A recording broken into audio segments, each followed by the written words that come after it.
जय मां संतोषी। फ्रेंड्स, धार्मिक ग्रंथों में शुक्रवार का दिन संतोषी माता की पूजा के लिए बनाया गया है। अत्यंत ही सरल, आसानी से प्रसन्न होने वाली संतोषी माता का व्रत हर तरह से गृहस्थी को धन धान्य, पुत्र, अन्न वस्त्र से परिपूर्ण रखता है और माँ संतोषी अपने भक्तों को हर कष्टों से बचाती है। फ्रेंड्स, आप लोगों ने सुना होगा कि काफी लोग संतोषी माता का व्रत शुक्रवार के दिन करते हैं।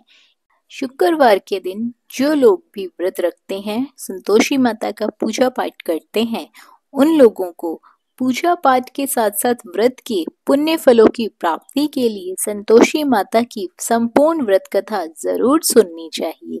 जो मनुष्य व्रत के दिन कथा नहीं सुनता है, उसका व्रत अधूरा माना जाता है। तो चलिए फ्रेंड्स, आज मैं आपको इस वीडियो के माध्यम से शुक्रवार के दिन की संतोषी माता की व्रत कथा सुनाने जा रही हूँ। कथा को अंत तक जरूर सुने ताकि आपको भी कथा सुनकर संतोषी माता का आशीर्वाद मिल सके, माँ आपको भी आपके कष्टों से मुक्ति दिला सके। एक गांव में एक बुढ़िया रहती थी जिसके 7 बेटे थे। 6 बेटे कमाने वाले थे और एक बेटा निकम्मा था।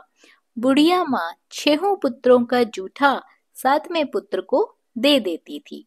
7वां पुत्र एक दिन अपनी पत्नी से बोला, देखो मेरी माता का मुझ पर कितना प्रेम है। वह बोली, क्यों नहीं, सबका जूठा बचा हुआ जो तुमको खिलाती है। वह बोला, जब तक मैं आंखों से ना देख लूं, मैं नहीं मान सकता। पत्नी ने हंसकर कहा, देख लोगे तब तो मानोगे। कुछ दिन बाद एक बड़ा त्योहार आया। घर में 7 प्रकार के भोजन और चूरमा के लड्डू बने। वह पत्नी की बात को जांचने के लिए सिरदर्द का बहाना बनाकर पतला कपड़ा सिर पर ओढ़कर रसोई में जाकर सो गया और कपड़े में से सब कुछ देखता रहा। 6 भाई भोजन करने आए। उसने देखा माँ ने उनके अंदर आसन बिछाए, 7 प्रकार की रसोई परोसी और आग्रह कर करके उन्हें भोजन कराती रही। वह देखता रहा। 6 भाई भोजन कर उठ गए। तब माँ ने उनकी 5 थालियों में से लड्डुओं के टुकड़े को उठाया और एक लड्डू बनाया। झूठन साफ करके माँ ने उसे पुकारा, उठ बेटा उठ, तेरे भाइयों ने भोजन कर लिया है, तू भी उठकर भोजन कर ले। उसने कहा, माँ मुझे भोजन नहीं करना है, मैं परदेस जा रहा हूँ। माता ने कहा, कल जाना हो तो आज ही चला जा। वह बोला, हाँ हाँ जा रहा हूँ। यह देखकर वह घर से निकल गया। चलते समय उसे अपनी पत्नी की याद आई। वह गौशाला में कंडे थाप रही थी। वहां जाकर वो बोला, मेरे पास तो कुछ नहीं है, तुम ये अंगूठी रख लो और अपनी कोई निशानी मुझे दे दो। वह बोली, मेरे पास क्या है, ये गोबर भरा हाथ है। यह कहकर पत्नी ने उसकी पीठ पर गोबर के हाथ की थाप मार दी और वो वहां से चल दिया। चलते चलते दूर देश पहुंचा। वहां एक साहूकार की दुकान थी। वहां जाकर बोला, सेठ जी मुझे नौकरी पर रख लो। साहूकार को नौकर की सख्त जरूरत थी। साहूकार ने कहा, काम देखकर तनख्वाह मिलेगी। उसने कहा, सेठ जी जैसा आप ठीक समझे। उसे साहूकार के यहाँ नौकरी मिल गई। वह वहां दिन रात काम करने लगा। कुछ दिन में दुकान का लेन देन, हिसाब किताब, ग्राहकों को माल बेचना, सारा काम वह करने लगा। साहूकार के 7-8 नौकर थे। वे सब चक्कर खाकर गिरने लगे, लेकिन उसने अपने लगन, परिश्रम और ईमानदारी से सबको पीछे छोड़ दिया। उसे अपने किए का फल मिला। सेठ ने कहा कि तुम्हारा काम बहुत ही अच्छा है। 3 महीने में ही उसे मुनाफे में साझेदारी बना लिया। परिश्रम करते करते 12 वर्ष में वह नगर का नामी सेठ बन गया और सेठ अपना सारा कारोबार उस पर छोड़कर बाहर चला गया। इधर उसकी पत्नी पर क्या बीती वह सुने। सास ससुर उसे दुख देने लगे। गृहस्थी का काम करवाकर उसे लकड़ी लेने जंगल में भेजते। इस बीच घर की रोटियों के आटे से जो भी भूसी निकलती उसकी रोटी बनाकर उसके लिए रख दी जाती। फूटे नारियल की नरेली में उसे पानी दिया जाता। इस तरह दिन बीतते रहे। एक दिन वह जब जंगल में लकड़ी लेने जा रही थी, तब उसे रास्ते में बहुत सी स्त्रियां संतोषी माता का व्रत करती हुई दिखाई दी। यह वहां खड़ी होकर पूछने लगी, बहनों, यह तुम किस देवता का व्रत करती हो और इसके करने से क्या फल प्राप्त होता है? इस व्रत की क्या विधि है? यदि तुम अपने इस व्रत का विधान मुझे समझाकर कहोगी तो मैं तुम्हारा बड़ा एहसान मानूंगी। उनमें से एक स्त्री बोली, सुनो, यह संतोषी माता का व्रत है। इसके करने से निर्धनता, दरिद्रता का नाश होता है। लक्ष्मी माँ स्वयं घर पधारती है। मन की चिंताएं दूर होती है। मन को प्रसन्नता और शांति मिलती है। जिसका पुत्र नहीं होता उसे पुत्र प्राप्ति होती है। प्रीतम बाहर गया हो तो वह शीघ्र ही घर लौट आता है। कुंवारी कन्याओं को मनपसंद सुयोग्य वर मिलता है। चलता हुआ मुकदमा खत्म हो जाता है। कलह कलेश की निवृत्ति हो जाती है। घर में धन जमा हो जाता है। धन जायदाद में लाभ होने लगता है तथा जो भी मन में कामना होती है सब संतोषी माता की कृपा से पूरी हो जाती है। इसमें कोई भी संदेह नहीं है। वह पूछने लगी, यह व्रत कैसे किया जाता है? यह भी तुम मुझे बताओ, आप लोगों की बड़ी कृपा होगी। वह स्त्री कहने लगी, बिना परेशानी, श्रद्धा और प्रेम से जितना भी बन सके प्रसाद लेना। 5.25 पैसे से 5.25 आने तक, इससे भी ज्यादा शक्ति और भक्ति के अनुसार गुड़ और चना लेना। हर शुक्रवार को निराहार रहकर कथा कहना और सुनना। इसके ओम बीच नहीं टूटने चाहिए। लगातार नियम के पालन करना। सुनने वाला कोई ना मिले तो घी का दीपक जलाकर उसके आगे जल के पात्र को रखकर कथा कहना, परंतु ध्यान रहे कि नियम ना टूटे। जब तक कार्य सिद्ध ना हो नियम का पालन करना और कार्य सिद्ध हो जाने के बाद व्रत का उद्यापन करना। 3 मास में माता पूरा फल प्रदान करती है। यदि किसी के ग्रह खोटे हैं तो भी माता 1 वर्ष में अवश्य उनको अनुकूल करती है। कार्य सिद्ध होने पर ही उद्यापन करना चाहिए। बीच में उद्यापन नहीं करना चाहिए। उद्यापन में 2.5 सेर आटे का खाजा तथा इसी अनुसार खीर तथा चने का साग बनाना। 8 बच्चों को भोजन कराना। जहां तक मिले देवर, जेठ, भाई बंधु, कुटुंब के ही लड़के लेना। ना मिले तो रिश्तेदार और पड़ोसियों के लड़कों को बुलाकर उन्हें भोजन करवाना। यथाशक्ति दक्षिणा देना। माता का पूरा नियम करना। सखी, ध्यान रखना, इस दिन खटाई बिल्कुल भी मत खाना। यह सुनकर वह वहां से चल दी। रास्ते में लकड़ी के बोझ को बेच दिया और उन पैसों से गुड़ चना लेकर माता के व्रत की तैयारी कर आगे चली।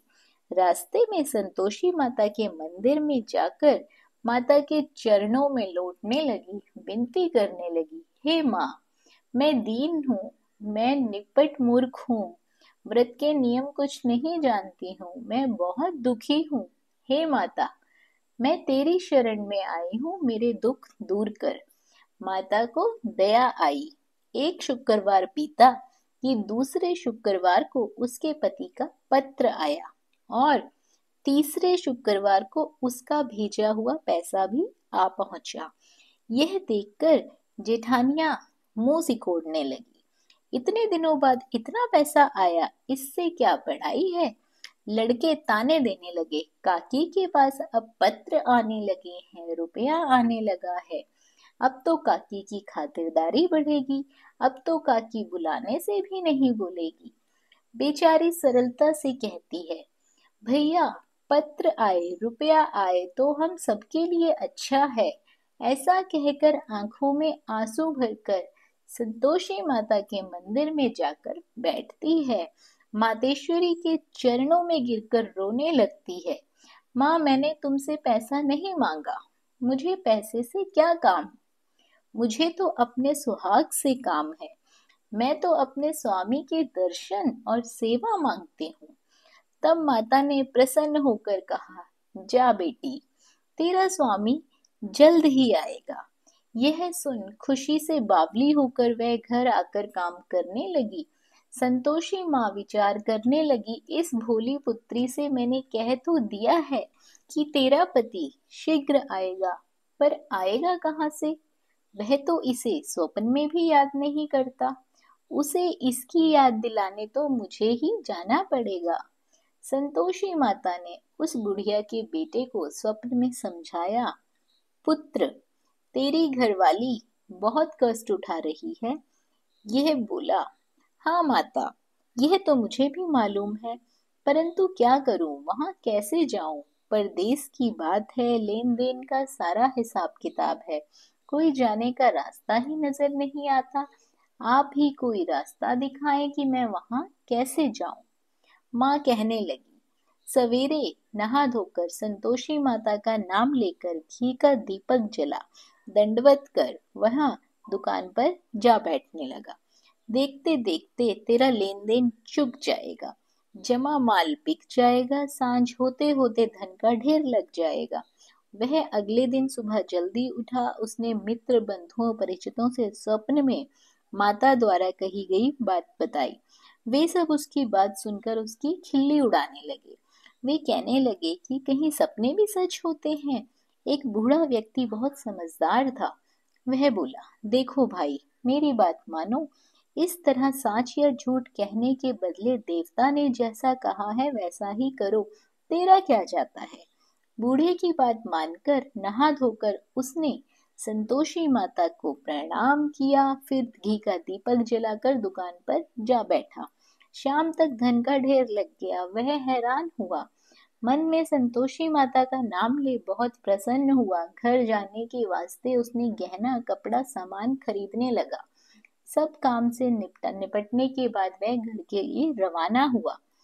उधर उसकी पत्नी जंगल में लकड़ी लेने गई।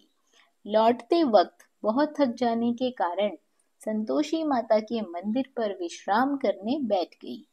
यह तो उसका रोज रुकने का स्थान था। धूल उड़ती हुई देख उसने माता से पूछा, हे माता, यह धूल कैसी उड़ रही है? माँ ने कहा, हे पुत्री, तेरा पति आ रहा है। अब तू ऐसा कर, लकड़ियों के 3 बोझ बना, एक नदी के किनारे रख, दूसरा मेरे मंदिर पर और तीसरा अपने सिर पर। तेरे पति को लकड़ी का गट्ठा देखकर मोह पैदा होगा। ये वहां रुकेगा, नाश्ता पानी बना खाकर माँ से मिलने जाएगा। तू लकड़ी का बोझ उठाकर जाना और बीच चौक में गड्ढा डालकर 3 आवाजें लगाना। लो सासू जी, लकड़ियों का गट्ठा लो, भूसे की रोटी दो, नारियल के खोपड़े में पानी दो। आज कौन मेहमान आया है? संतोषी माँ की बात सुनकर वह बहुत अच्छा माँ कहकर प्रसन्न मन से लकड़ियों के 3 बोझ बना लाई। एक नदी के तट पर, दूसरा माता के मंदिर पर रखकर इतने में ही मुसाफिर वहां आ पहुंचा। सूखी लकड़ियां देखकर उसको इच्छा हुई कि यहीं अभी विश्राम कर लेता हूँ, भोजन बना खा पी कर ही यहाँ से जाऊंगा। इस प्रकार भोजन कर विश्राम कर वह अपने गांव में आया। उसी समय बहू सिर पर लकड़ी का गट्ठा लेकर आई। उसने गट्ठे को आंगन में डाला और जोर से 3 आवाजें दी। लो सासू जी, लकड़ी का गट्ठा लो, भूसे की रोटी दो, नारियल के खोपड़े में पानी दो। आज कौन मेहमान आया है? यह सुनकर सास ने अपने दिए हुए कष्टों को भुलाने के लिए कहा, बहू, तू ऐसा क्यों कहती है? तेरा मालिक ही तो आया है। बैठ, मीठा भात खा, कपड़े गहने पहन, पत्नी की आवाज सुनकर उसका स्वामी बाहर आया और उसके हाथ में पहली अंगूठी देखकर व्याकुल हो गया। उसने माँ से पूछा, माँ यह कौन है? माँ बोली, बेटा तेरी पत्नी है। आज 12 वर्ष हो गए जब से तू गया है, तब से गांव में जानवर की तरह भटकती फिरती है। काम काज कुछ करती नहीं है, चार समय आकर खा जाती है। अब मुझे देखकर भूसे की रोटी और नारियल के खोपड़े में पानी मांगती है। वह बोला, माँ मैंने इसे भी देखा है और तुम्हें भी देखा है। मुझे दूसरे घर की चाबी दे दो, मैं उसमें जाकर रहूंगा। ठीक है बेटा, जैसी तेरी मर्जी, कहकर माँ ने चाबी का गुच्छा बेटे के सामने रख दिया। उसने दूसरे घर को खोलकर सारा सामान जमाया। एक ही दिन में वहां राजा के महल जैसे ठाट बाट बन गए। अब क्या था, वह सुख भोगने लगे। अगला शुक्रवार उसने पति से कहा, मुझे संतोषी माता के व्रत का उद्यापन करना है। पति बोला, बहुत अच्छा, खुशी से कर लो। वह खुशी खुशी माता के उद्यापन की तैयारी करने लगी। जेठ के लड़कों को भोजन के लिए कहने गई। उन्होंने मंजूर किया, परंतु पीछे से जेठानी ने अपने बच्चों को सिखलाया, देखो रे, भोजन के समय सब लोग खटाई मांगना, जिससे उसका उद्यापन पूरा ना हो पाए। लड़के भोजन करने आए। खीर पेट भरकर खाई, परंतु बात याद आते ही कहने लगे, हमें कुछ खटाई खाने को दो, खीर खाना हमें नहीं भाता, देखकर अरुचि होती है। लड़के उठ खड़े हुए, बोले, पैसे लाओ।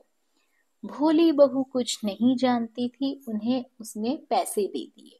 लड़कों ने बाजार जाकर उन पैसों से इमली खरीदी और खाई। यह देखकर बहू पर माताजी ने बहुत कोप किया। राजा के दूत उसके पति को पकड़कर ले गए। अब सब मालूम ही हो जाएगा जब जेल की रोटी खाएगा। बहू से ये वचन सहन नहीं हुए। वह संतोषी माता के मंदिर में गई और कहने लगी, माता तुमने यह क्या किया? हंस खाकर क्यों रुलाने लगी? माता बोली, पुत्री तूने मेरा व्रत भंग किया है, इतनी जल्दी सब बातें भुला दी। वह बोली, माता भूली तो नहीं हूँ, ना कुछ अपराध किया है, मुझे तो लड़कों ने भूल में डाल दिया, मुझे क्षमा करो माँ। माँ बोली, ऐसी भूल भी कहीं होती है? यह बोली, अब कोई भूल नहीं होगी माता, आप बताओ मेरा पति कैसे आएगा? माँ बोली, पुत्री जा, तेरा पति तुझे रास्ते में आता मिलेगा। वह मंदिर से निकलकर बाहर आई तो रास्ते में उसे अपना पति आ दिखाई दिया। उसने पूछा, कहाँ गए थे? वह बोला, इतना धन जो कमाया है उसका कर राजा ने मांगा था, बस वही भरने गया था। वह प्रसन्न होकर बोली, भला हुआ, अब घर चलो। फिर अगला शुक्रवार आया। वह बोली, मुझे माता का उद्यापन करना है। पति ने कहा, ठीक है करो। वह फिर जेठ के लड़कों से भोजन को कहने गई। जेठानियों ने पहले की तरह ही लड़कों को सिखा दिया कि तुम पहले ही खटाई मांगना। लड़के भोजन करने बैठे, लेकिन भोजन करने से पहले ही कहने लगे, हमें खीर पूरी नहीं भाती, जी बिगड़ता है, कुछ खटाई खाने को दो। यह बोली, खटाई खाने को नहीं मिलेगी, खाना हो तो खाओ। उनके उठकर चले जाने के बाद उसने ब्राह्मणों के लड़के बुलाए। बुलवाकर उन्हें भोजन करवाया, दक्षिणा की जगह उन्हें एक एक फल दिया। इससे संतोषी माता बहुत प्रसन्न हो गई। माता की कृपा से 9 महीने बाद उसको चंद्रमा के समान एक सुंदर पुत्र की प्राप्ति हुई। पुत्र को लेकर वह प्रतिदिन संतोषी माता के मंदिर में जाने लगी।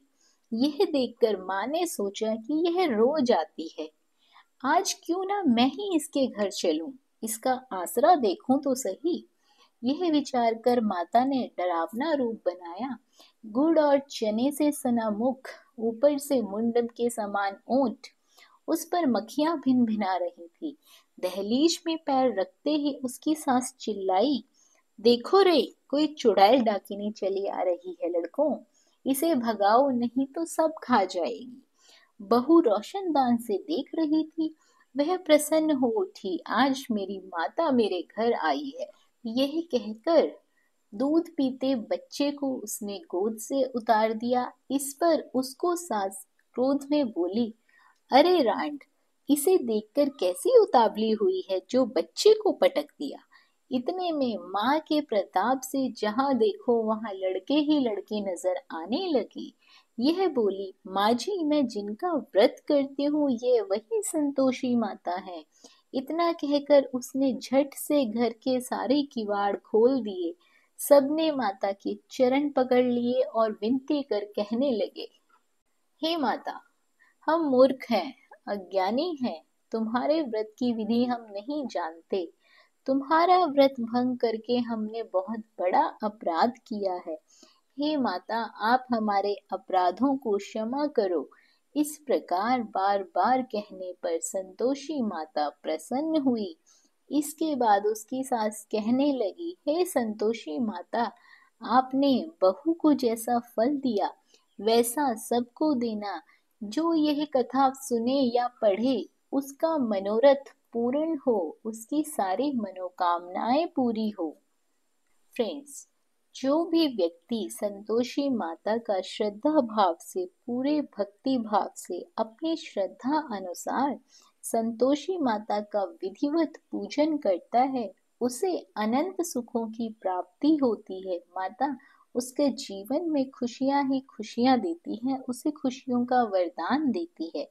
फ्रेंड्स, कथा अच्छी लगी हो, कथा आपको मन को भाई हो, तो वीडियो को लाइक और शेयर जरूर करें। और यदि आप हमारे चैनल पर पहली बार आए हैं और इस तरह की व्रत की, पूजा पाठ की विधियां और कथाएं आपको भी अच्छी लगती हैं, तो चैनल को सब्सक्राइब कर लीजिए, साथ ही बेल आइकन के बटन को दबा दीजिए ताकि आपको हमारी आने वाली वीडियोस की नोटिफिकेशन सबसे पहले मिल सके। बने रहिए आपके अपने YouTube चैनल अंकित वास्तु ज्ञान में। धन्यवाद। जय मां संतोषी।